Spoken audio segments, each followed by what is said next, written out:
Alors, il y a d'abord un reportage, que dis-je, un micro-trottoir. On s'est rapproché des populations pour leur demander c'est quoi leur avis sur le panégyrique. Eh bien, les avis sont diversifiés. Mais ce qui est sûr, c'est que ça ne laisse personne indifférent. Les langues se sont déliées. Je vous invite à suivre cette Vox Pop pour vous rendre compte à quel point ça intéresse le panégyrique.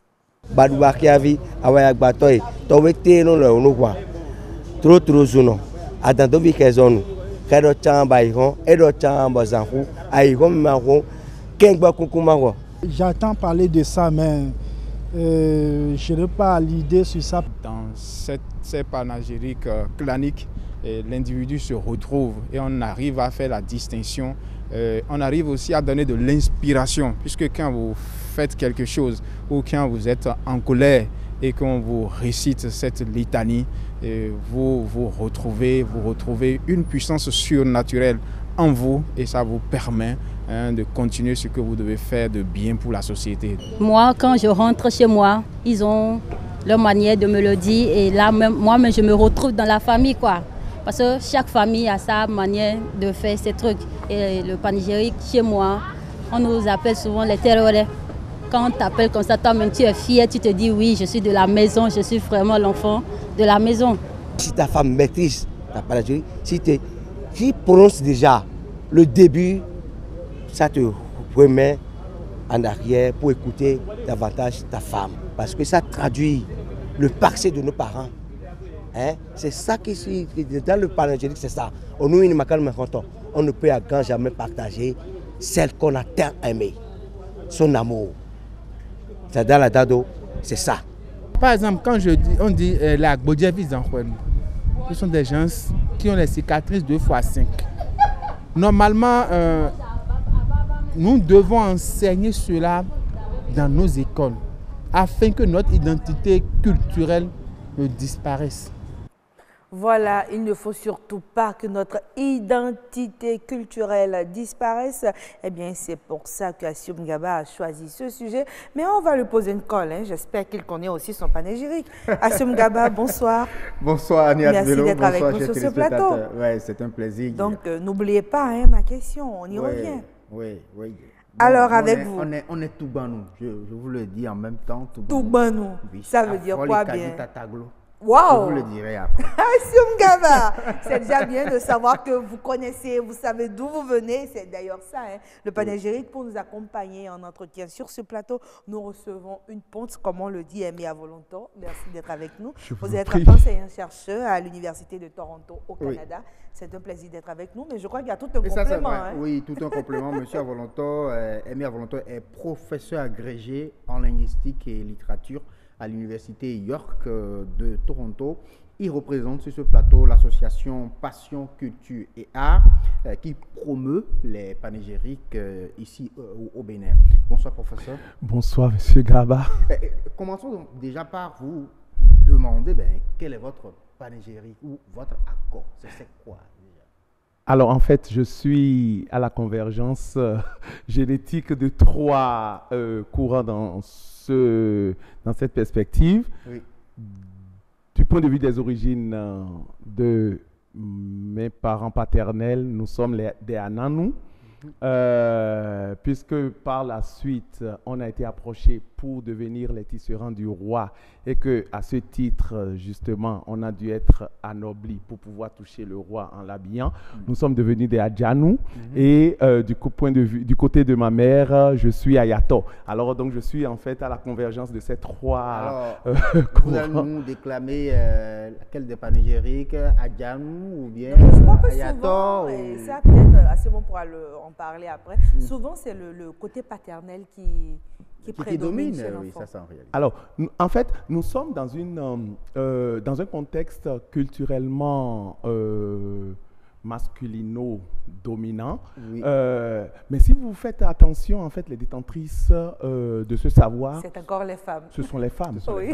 Et quand on me demande de déclamer justement mon panégyrique, je réponds tout simplement que le tigre ne proclame jamais sa tritude. Oh là là. Et il faut, en fait, justement, nous commettons beaucoup cette erreur En réalité, on ne devrait pas déclamer soi-même ces panégyriques. Ah oui. Parce qu'en réalité, c'est le besoin de reconnexion à ses origines, à ses références nobles que représente le panégyrique. Et à ce titre, c'est l'autre, votre vis-à-vis, qui vous reconnaît rappelle. Et qui vous identifie. C'est fait pour vous renvoyer, vous maintenir à cette référence. À cette référence-là. Alors que quand vous le déclamez, vous pouvez le dire, par exemple, à votre enfant, etc., pour le lui rappeler. Mais à soi-même,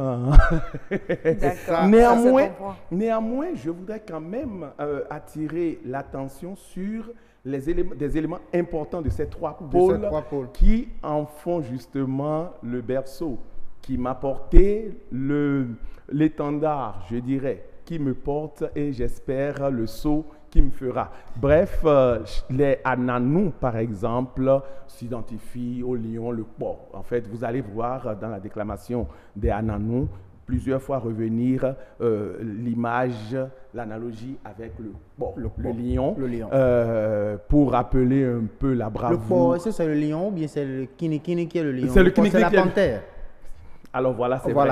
C'est vrai. Le porc, c'est la panthère, le kinikini, c'est vrai. Excusez-moi. Oui. Alors, la référence, justement, au porc, c'est le félin, enfin, le rusé, mais pas nécessairement malin. Donc, il n'y a pas de malice dans sa ruse. On peut donc faire de la ruse sans malice. On va continuer pour vous dire que le dictionnaire Wikipédia, on a lu, qui définit en fait le panégyrique comme un discours public à la louange d'un personnage illustre d'une nation ou d'une chose. Est-ce qu'on peut définir le accord, comme on l'appelle chez nous, de la même manière? Alors, en fait, c'est vrai que étymologiquement, le mot panégyrique, donc du grec panigros, traduit un poème laudateur. Mais là où la différence se crée et où même Wikipédia mérite d'être corrigée et réactualisée, c'est qu'il y a deux types de discours de poésie laudatrice. Il y a la poésie laudatrice d'un personnage, et cela on l'appelle litanie, et les chrétiens connaissent beaucoup les litanies des saints, etc.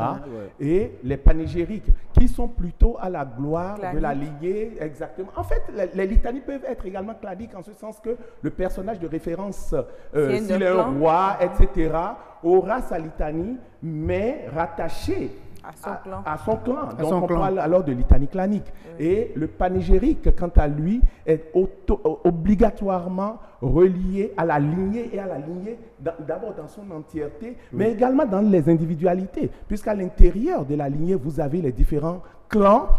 Alors, vous aurez par exemple, à l'intérieur des Adjanou, différentes factions des Adjanou. Par exemple, moi, je suis l'un des Adjanou, Badjavi Somenu. Ok. Enfin, je ne sais pas. En fait, oui. On voit bien. On ne peut pas garder la même définition donc pour les panégyriques et les accords. En fait, il faut juste... Non, le panégyrique serait alors identifiable au accord. Avec toute nuance quand même. Avec la petite nuance. Oui. Et quelles sont les sources alors des panégyriques? Ils viennent d'où? Alors, en fait, les panégyriques... J'aime beaucoup votre question quand je remarque un peu, je dirais l'égarement, puisque Passion Culture est justement... On constate que d'une famille à une autre, exactement. Il y a une différence. Même à l'intérieur des mêmes panégyriques, il y a beaucoup de nuances, c'est paramétré.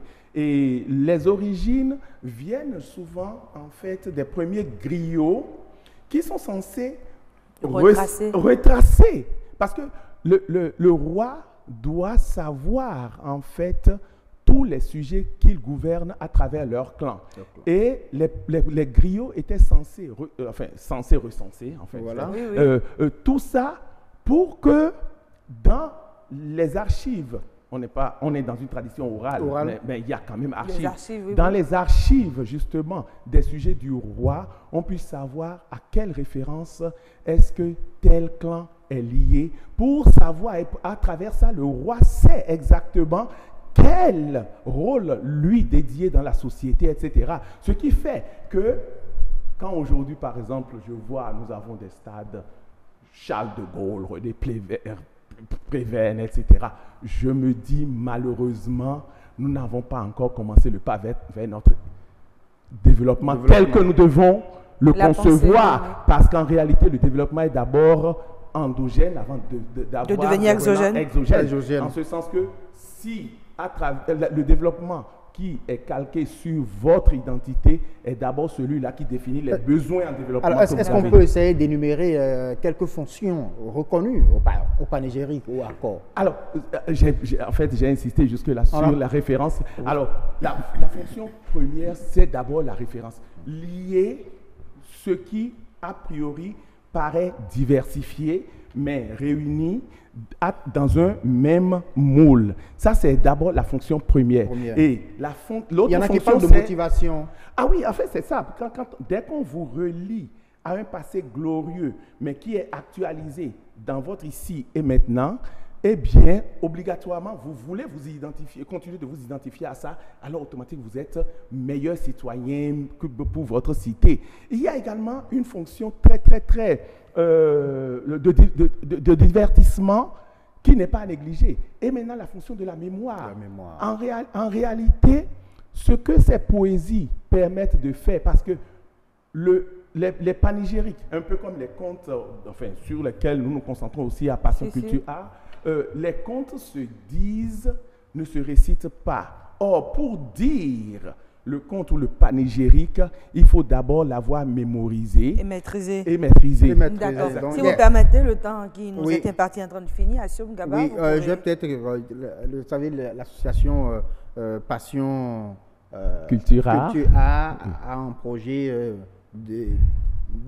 d'avoir un ouvrage. J'ai écrit un ouvrage bien sûr sur les panégyriques. Dites-nous, est-ce que ce sera un recueil ou... Alors, nous sommes déjà en train de travailler sur 3 aspects. Nous travaillons sur le recueil, en fait, de tout ce qui nous fait, et on sillonne le Bénin du nord au sud, d'est en ouest. Oui.